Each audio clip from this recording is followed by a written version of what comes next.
Nous partons à Mar del Touchou. Cette commune, située sur la côte atlantique, possède plus de 90 km de plage. Walter Dragani est un enfant de cette station balnéaire. S'il est devenu océanographe, c'est pour rester au plus près de cet environnement qu'il aime tant. Mais en le regardant avec l'œil de l'expert, il ne peut cacher son inquiétude.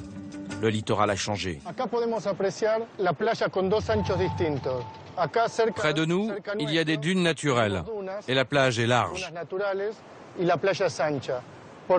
Mais au niveau des bâtiments colorés, on constate que la plage est réduite parce que toutes les dunes ont été rasées pour construire des résidences secondaires. Pour appuyer sa démonstration, il nous propose de survoler ces plages. Des plages de sable blanc qui, chaque année en haute saison, attirent près de 2 millions de touristes. Avec le boom économique des années 70, les Argentins les plus aisés ont investi cette côte.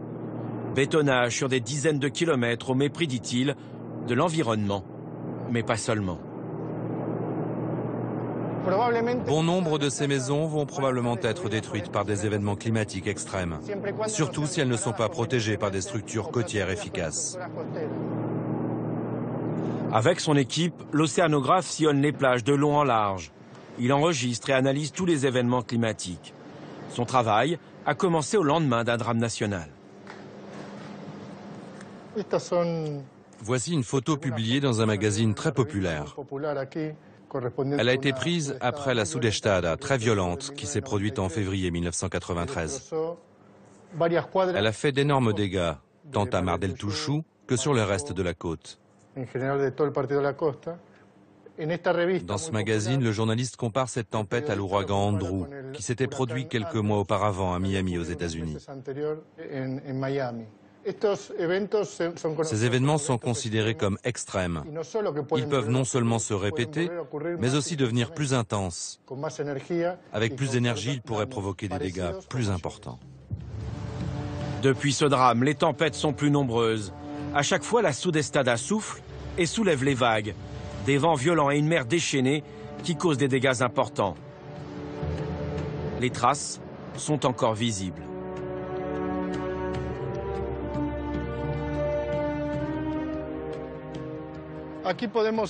Ici, vous pouvez voir les ruines d'une maison de vacances. On voit clairement les effets de la mer qui ont occasionné ces destructions. Aujourd'hui, il ne reste plus que ces décombres et ces ferrailles tordues. Là, vous pouvez apercevoir les décombres d'une ancienne construction avec ce panneau où il est écrit « Interdiction de grimper, danger de mort ». Il indique clairement la dangerosité de ces matériaux, des fragments de ciment, du verre et de la ferraille. Une situation créée par l'homme qui pénalise aujourd'hui le tourisme. En suivant Walter Dragani, on se rend compte que les zones les plus touchées sont celles où l'homme est intervenu de manière irresponsable. En fait, tous les lieux où les dunes ont été détruites, comme si la nature voulait rappeler aux propriétaires de ces villas que ces dunes restent les seules barrières naturelles contre l'assaut des vagues. Depuis la dernière tempête, ces panneaux ont fait leur apparition. À vendre. Les responsables de la mairie reconnaissent leur tort, mais c'était une autre époque, disent-ils.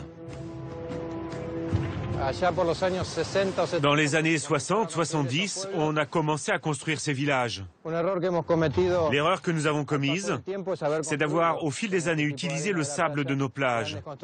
Nous avons construit de grands bâtiments, des routes et de nombreux chemins. Comment comptez-vous résoudre le problème de l'érosion? Comment allez-vous protéger votre littoral? En fait, nous dépendons essentiellement du travail et des études des géologues qui réfléchissent à ces questions. Nous n'avons pas encore de solution durable à ce problème. Ce que nous faisons actuellement, c'est de réensabler. Avant chaque saison touristique, les services de la mairie partent au plus pressé.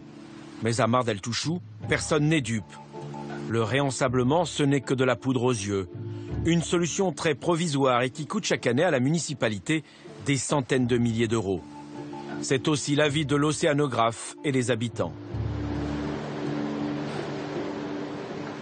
Bonjour, comment vas-tu? Bien et toi? Peux-tu me donner ton sentiment sur les mesures prises par la mairie? La vérité, je ne suis pas ingénieur, mais avant de prendre de telles mesures, il faut réfléchir pour faire les choses sérieusement. Ça, c'est du rafistolage. C'est comme si on avait mis un pansement. À la prochaine grande marée, ce sable va être emporté. Ça ne fonctionne pas? Non, ça ne marche pas. En une nuit ou une journée entière, le sable est emporté. Ça dépend de l'état de la mer. D'après toi, aucune mesure efficace n'a été prise? Non, aucune. Lors de notre séjour, nous verrons des bulldozers à l'œuvre, des machines qui ne font que panser les plaies. À présent, nous marchons sur l'avenue Costanera. Elle est recouverte de sable. Elle est protégée des assauts de la mer par une série de poteaux plantés le long de la plage. Cela évite que la route s'effondre. C'est une mesure de protection, mais s'il n'y a aucun entretien, elle finira par s'écrouler.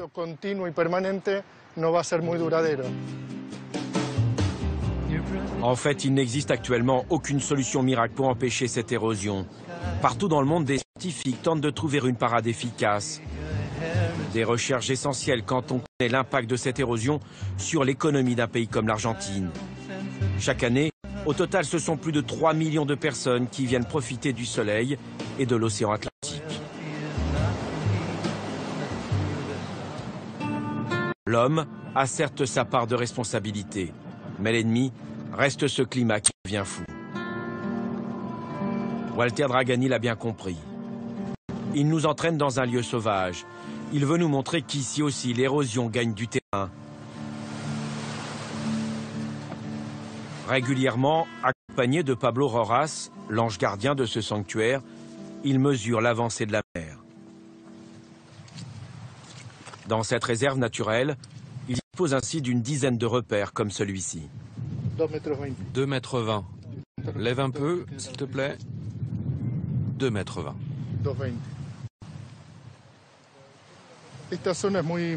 Cette zone est très importante pour nous car c'est une zone complètement naturelle. Personne ne s'est installé là. Il n'y a eu aucune action humaine. Ici, les changements ne peuvent être imputés qu'à des causes naturelles. Dans ce territoire, un véhicule tout-terrain est obligatoire. Il n'y a aucun chemin tracé, aucune carte des lieux. Sans le soutien du garde forestier, l'océanographe pourrait se perdre facilement.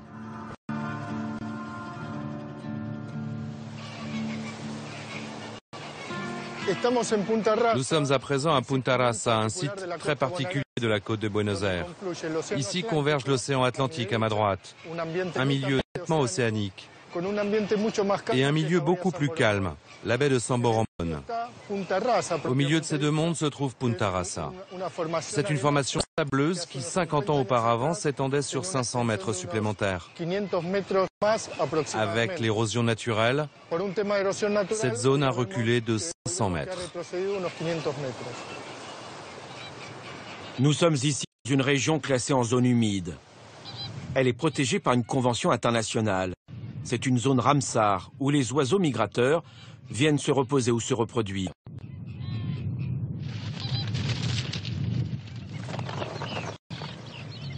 Ces marais salants sont aussi menacés par le bouleversement du climat. Nous quittons la réserve. Pablo Rojas a vu tous ces paysages, sans exception, se métamorphoser en seulement quelques années. Il y a 12 ans, une grande partie de cette zone était sans arrêt inondée. Ça commençait en hiver avec les pluies et ça durait jusqu'au printemps ou à l'été. Aujourd'hui, et depuis 5 ou 6 ans, il y a de moins en moins d'eau. En 2010, il y a eu une terrible sécheresse qui continue encore aujourd'hui. Donc on n'a plus la même végétation. Les pâturages sont différents. Une situation qui prévaut dans une grande partie du pays.